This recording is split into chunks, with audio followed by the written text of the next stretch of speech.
Chapter 4. When Joseph showed up for Mass, he wasn't expecting to see any of the guys from Patriot Front that he'd met at Active Club, especially since Chris said he'd changed churches, so he was surprised to see William standing there chatting with a couple he'd talked to before named Wesley and Galatea Harris. Galatea was holding her youngest kid in her arms while her slightly older daughter was standing next to her watching people come in. He remembered them partly because Galatea's name was so unique. A year and a half ago she'd been fat, probably from having a couple of kids, but she'd lost quite a bit of weight since then and was now just a bit on the thick side. Having just endured a hard workout the day before, he had newfound respect for her weight loss. Wesley was tall, thin, and had light brown hair, while Galatea's hair was a slightly darker brown, but their two toddlers had lighter, almost blonde hair. Part of the reason he remembered their last name was that Galatea had complained about having the same last name as Kamala Harris while she was running for president, and it had come up that Wesley had gotten articles published by a few libertarian websites, including one in Reason magazine. He was relieved that at least they weren't voting for Trump, but he'd tried to convince them to vote for Kamala, and he wasn't sure how they'd react if William told them where they'd met. It struck him that out of the couple hundred people who regularly attended Mass here, almost half were either Hispanic or black. He wasn't surprised that the one Patriot Front person who recognized him from church had stopped attending and found a wider church to go to, but he was surprised that another of them was still going here. Or had he just started going here? He couldn't remember seeing William there before, but then again, there were hundreds of people who regularly attended Mass here, and he wasn't sure he'd met all of them, let alone interacted with them all enough to remember them. He was going to try to avoid talking to the three of them together, but as he tried to walk past them, Wesley and Galatea waved to him, and William recognized him and greeted him. "Hey, Joe, right?" He turned to Galatea. "I just met him the other day. He started going to that martial arts class I was telling you about."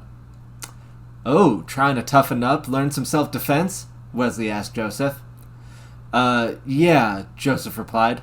"Trying to get a good workout." He shot William a glance that said not to talk too much about it, and hoped William would just assume it was better not to bring up the group's far-right politics. "Yeah, I know what you mean," William said.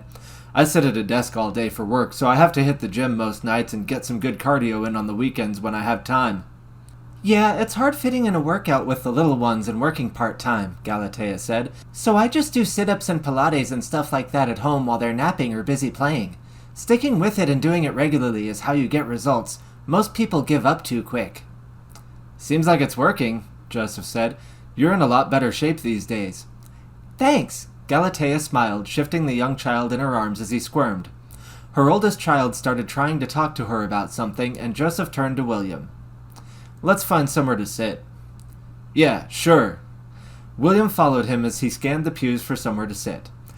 There was space next to Imani, a black girl who he'd gone to high school with and occasionally hung out with, who switched to his church over a year ago, and he decided it would be a bit risky to let William see him talking to one of his black friends.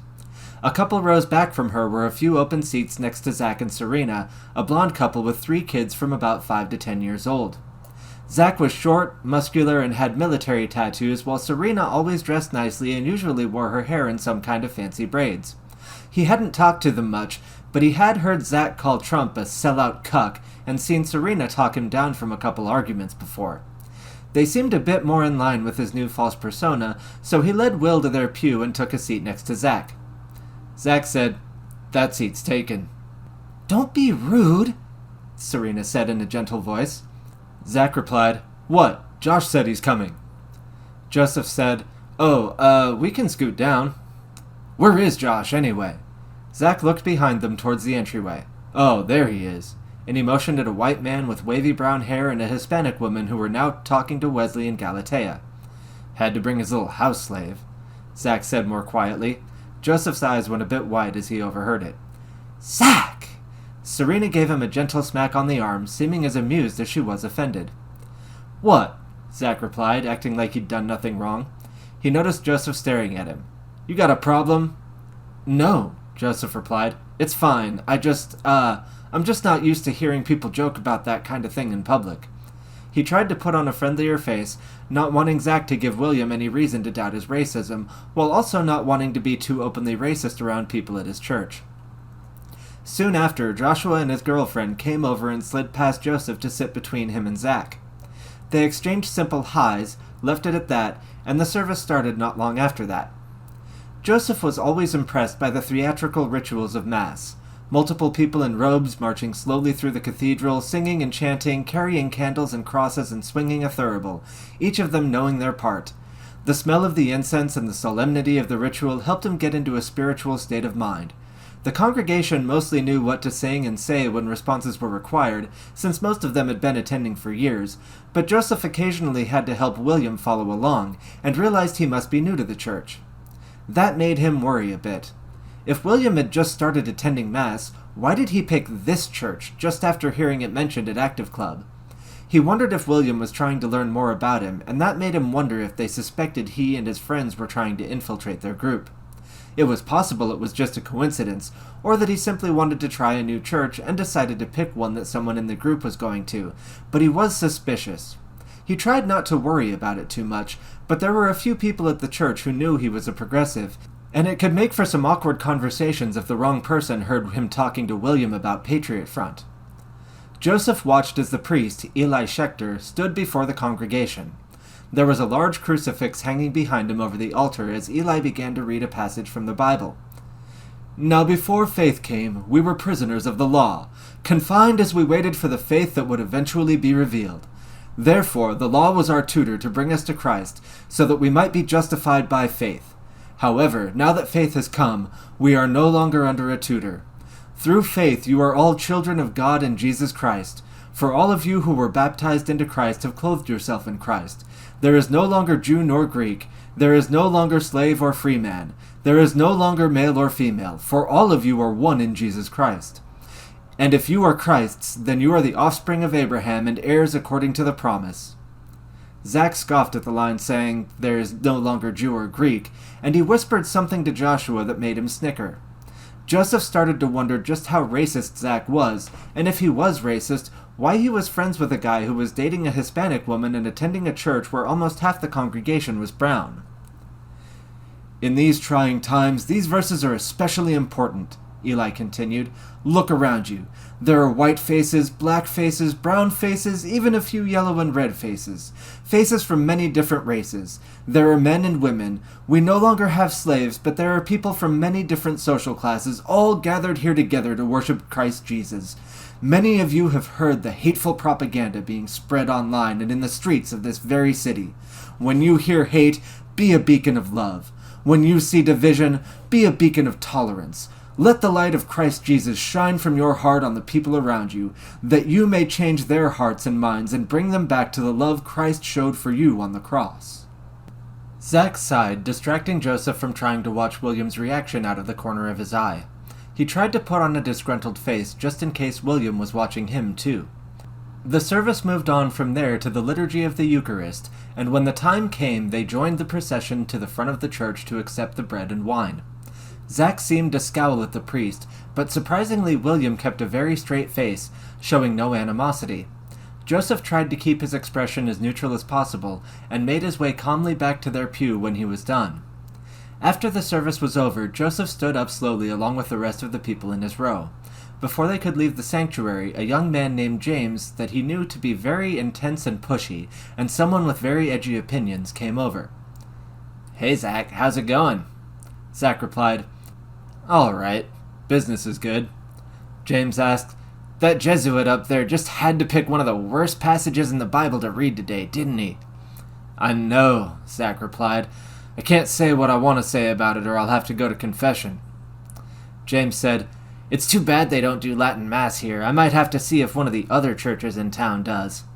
Zach added, "Vatican II really did a number on the churches." "Yeah, subversion from the highest halls," James replied. "But hey, if you want to do something about it, you can always join Nova." Joseph had been listening in and wondered what Nova was. "Is that your little group?" Zach asked. "We just got some new people in Proud Boys. Nice to get some new blood in our group." Joseph was surprised. He hadn't realized one of the Proud Boys went to his church. He realized that Zach was probably talking about the people Ezra recruited to infiltrate them. James replied, "Oh, nice." Joshua added, "Yeah, they seem like really cool dudes." James asked, "You guys doing any activism?" "Just hanging out and preparing for what's coming," Zach answered, and Joseph wondered what he meant by that.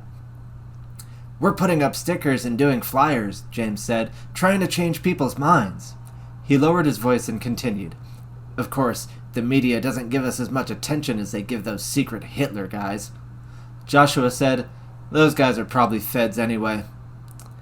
I hope not, but maybe more of us should be doing shit in the real world, Zach replied. I guess I wouldn't mind meeting your crew. What'd you call them? Nova?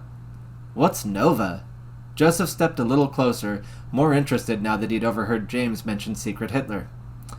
Oh, it's just a little club, James said dismissively. Sounds cool, William said, also joining the conversation. Zach asked them, You think you can handle it? Depends on what it is, Joseph replied.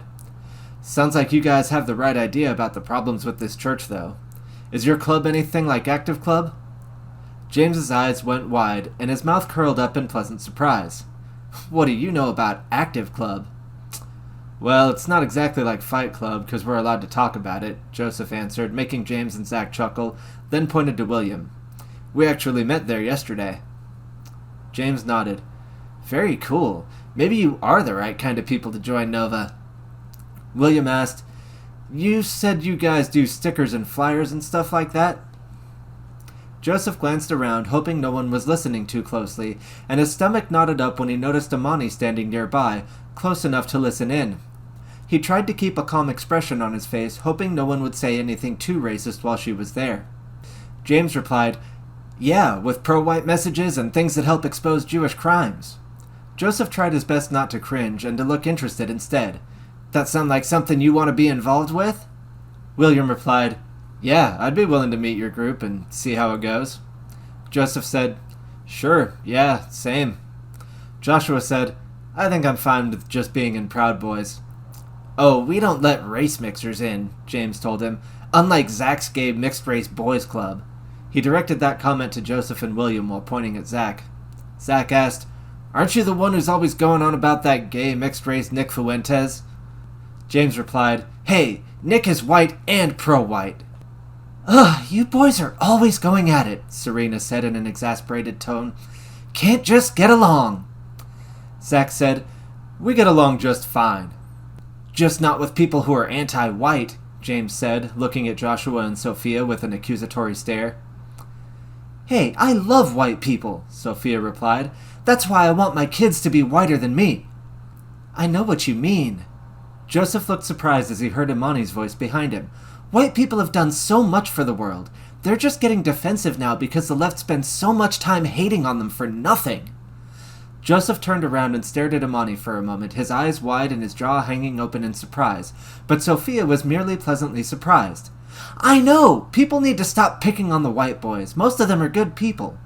Yeah, like the priest today said, if we want to come together for Christ, we have to stop racial hatred, and that includes anti-white racism, Imani said.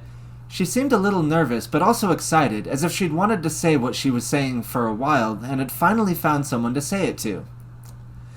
White people did a lot to build the modern world, Joshua added. Nice to meet someone who appreciates and defends us.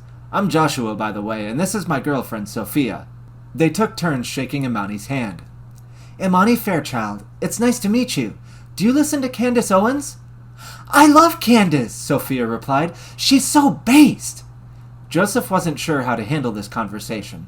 At least he didn't have to worry so much about Imani finding out he was hanging out with racists, but he had no idea she had become so conservative since high school. He turned back to James. Let's exchange numbers, and you can let me and William know when you guys get together to do something. He pulled out his phone and pulled up his contacts page. Yeah, sounds good. James put his info in, then did the same for William. We're having a get-together Friday. Think you can make it? I'll try, Joseph said, hoping it would prove to be a better place to get some leads on Secret Hitler than yesterday's workout at the dojo had been. William replied, I think I can make it. Just then, the priest came up to them through the crowd. Good to see you all. He paused as he looked at William. I don't think we've met before. I'm Eli Schechter. William Turner, William replied as he shook the priest's hand. Nice to meet you, Eli said. I hope you enjoyed the service. Are you new in town? No, William replied. I'd never been to a Catholic Mass before. Figured I'd check it out and see how you guys do things. The people are very interesting. The service was different from what I'm used to, but good for the most part. Well, I hope to see you again soon, Eli replied. James, I haven't seen you in confessional recently. How have you been doing? Oh, I went to Father O'Malley last time, James said. I'm good, though. Eli nodded and turned his attention to the others. Josh, Sophia, always a pleasure to see you. Serena, you look lovely as always. Zach, are you staying out of trouble? Zach replied, Trying to. The Lord's patience is infinite, Eli told him, but it is still best not to test it. Imani, Joseph, good to see the two of you. Have you two been spending more time together recently? Joseph shook his head. No, just here sometimes. Why? Imani looked a bit disappointed, but didn't say anything. Oh, no reason, Eli replied with a gentle smile, though something in his eyes struck Joseph as being devious. Would you mind stopping by the confessional booth before you leave today? I'd like to talk to you about something. Eli had always been friendly enough with him, but had never paid any special attention to him. Joseph wondered why the priest was suddenly showing more interest in him. Sure, I guess. Thank you. I'd better make my way there now. Thank you all for coming this week. Eli continued towards the entrance where the confessional booths were, stopping to speak to a few more people on the way. Sophia asked, What was that about? Creepy-ass priest, James replied. More reason to never trust a Jesuit. Joseph asked, What's being a Jesuit got to do with it? You don't know, James replied, then lowered his voice. Their order was founded by Jews, dude. Most of them are still Jews, like, racially, even today. Infiltrators, subverters, trying to bring the church down from within. Joseph wondered if there was any truth to his claims, but tried to look appropriately bothered by the possibility that a Jew had infiltrated his church. Oh, shit. Ooh, I don't trust Jews either, Imani said, and most people in the group looked surprised. Zach replied, Based. Me either, Sophia said. I've been getting Josh to watch some videos about what they've been doing, with like Epstein and Maxwell and the Bronfmans and all those other blackmailers and child traffickers and stuff. Really bad stuff. Imani agreed. Yeah, I don't like how Israel has more control over our government than we do. That gave Joseph pause. He didn't like what Israel was doing to the Palestinians, but he wasn't aware that Jeffrey Epstein was Jewish or had any ties to Israel. Got any good videos about Epstein working with Israel? Oh yeah, Joshua said. You should check out Whitney Webb's interviews. She talked to some of his victims. There's one clip where one of them says him and Maxwell were part of some Jewish supremacist club, racist against everyone who's not a Jew. Real messed up stuff. Joseph had never heard of Jewish supremacy before, but he supposed it was possible for other people to have racially supremacist beliefs too. Wow, I'll have to check that out. You should, Imani said. The rabbit hole goes deep.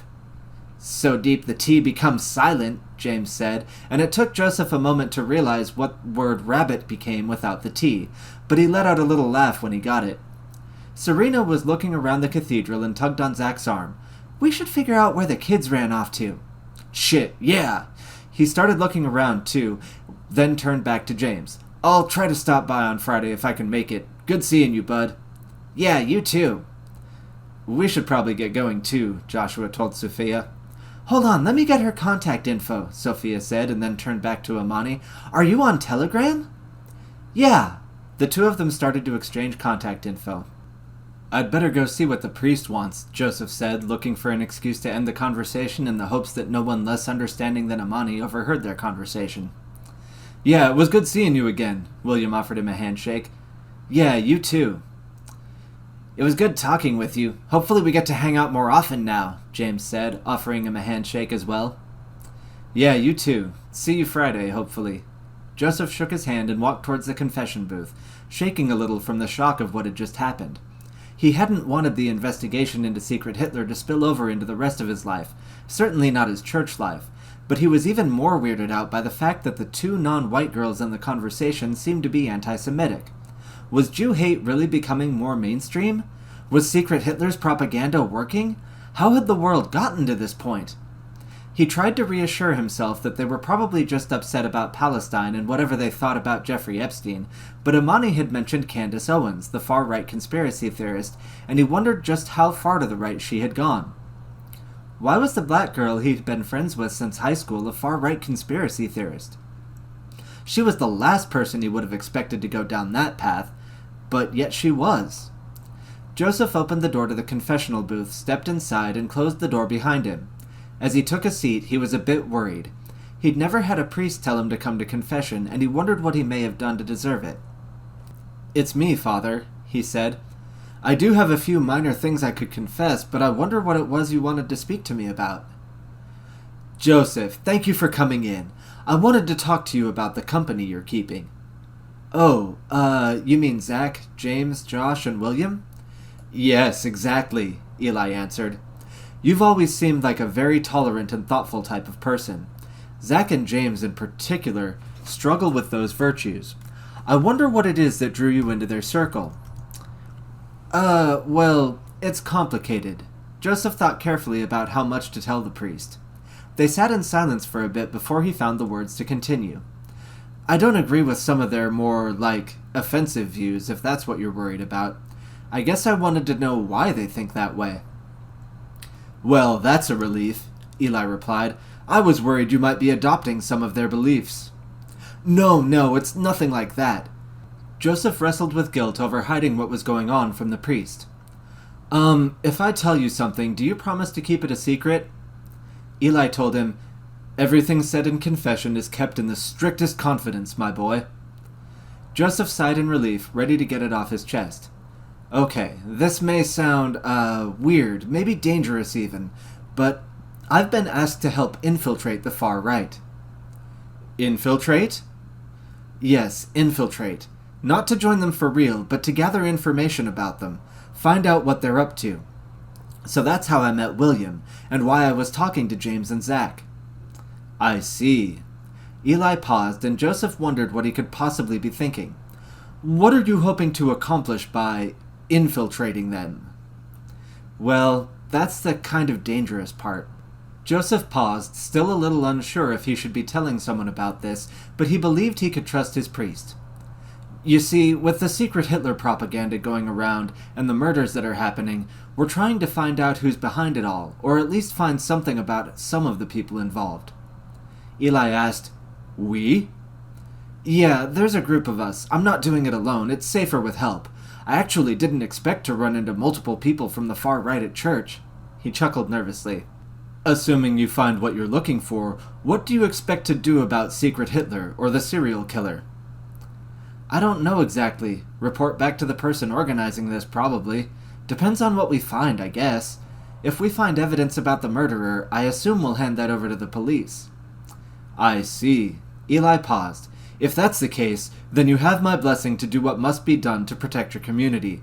Promise me that you'll be careful." "I will, I promise."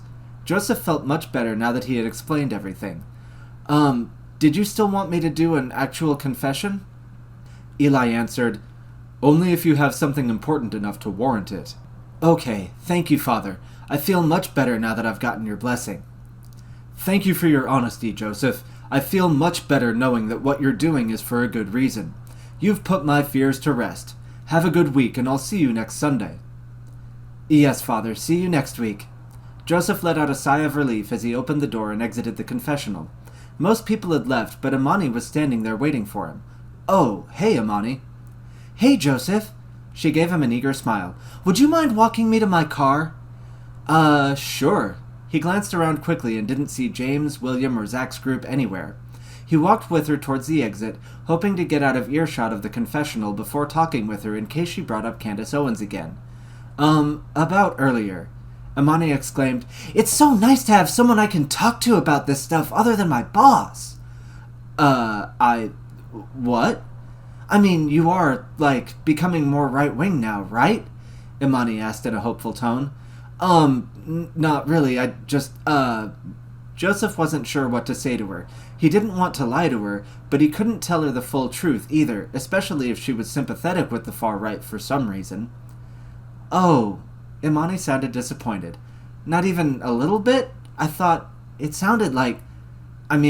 kind of?" Joseph had a very confused look on his face. I don't know yet." "It's fine if you don't go full Nazi or whatever," Imani giggled, and that made Joseph feel even more confused. Why was she so casually discussing him becoming a Nazi? No, I don't want to become a Nazi, he replied. Well, they've made some interesting points. About the Jews, mostly, I guess. I'm still cool with the blacks, don't worry. Oh. Imani sounded both relieved and disappointed. The blacks? She asked in a joking tone, nudging his arm with her elbow. Sorry, black people, African... She playfully punched his arm. Stop it! You don't have to walk on eggshells around me. I'd honestly rather you not. Oh. He gave a sigh of relief, although he was still completely unsure what was up with her. You really don't mind that I'm listening to the far right? No. Her tone was comforting, but it made him feel uneasy. They really are right about some things. Not everything, I mean, who is? But yeah, once you start to learn what the Jews are up to, there's no going back. Yeah, like about the Federal Reserve and 9/11 and stuff, right? Joseph clumsily repeated some of the talking points Ezra had given him, but it felt weird having to repeat them to one of his black friends. Yeah, and the slave trade. Did you know Jews ran the slave trade? I used to blame white people for that, but it turns out even the white people who owned slaves usually treated them much better than the Jews who owned slaves.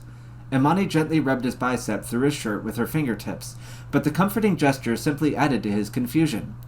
Sorry for letting the Jews trick me into blaming white people for stuff you didn't do. Oh, no, it's fine. I mean, I never felt like you were blaming me personally or anything. Well, good.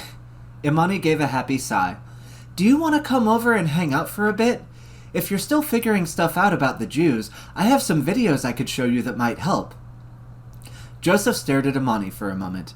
They had reached her car, so he just stood there as he processed what was happening. Why did it feel like Imani was trying to ask him on a date? Why was she suddenly showing so much more interest in him? Was it actually because she thought he was far right now? As he looked at her, he realized that he'd never really thought about her romantically or sexually before. Was that racist of him? But with her hair straightened, wearing a pretty dress that showed off the curves of her body, looking up at him with flirtatious hope in her eyes, he suddenly found himself tempted. You're sure that's how you want to spend an afternoon together? Watching videos about the Jews? He asked her. Imani replied, I'd love to! On the one hand, he didn't really want to go down some far-right rabbit hole and end up turning into a real bigot. On the other hand, it wouldn't hurt to learn a few more things so he'd have something to talk about with the guys at Active Club, and with James and Zach and their people if he had to. And if he did end up dating a black girl, that would mean he wasn't really racist, right? Joseph said, Sure, yeah, honestly it would help to have someone to, figure stuff out with. Wonderful! She threw her arms around him and gave him a hug, and he wrapped his arms around her shoulders and squeezed her back.